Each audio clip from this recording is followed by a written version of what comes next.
তিনি সিজদায় যেয়ে পড়তেন সুবহানাকা আল্লাহুম্মা রাব্বানা ওয়া বিহামদিকা আল্লাহুম্মা ইগফিরলি। এটা জানি না আমরা অনেকে।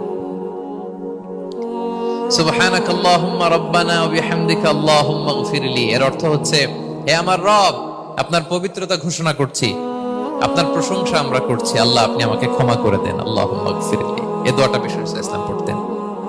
এছাড়াও বিষ্ণু পড়তেন সুবহুন কুদ্দুসুন রব্বুল মালাইকাতি ওয়ার রূহ, সকল ফেরেশতাদের অধিপতি রব, সবচেয়ে বড় ফেরেশতা যার 600 পাখা, জিবরাইলের রব, সেই রবের প্রশংসা আমি করছি। তিনি সুবুহ, তিনি কুদ্দুস, তিনি মহাপবিত্র, the most pure, the most high.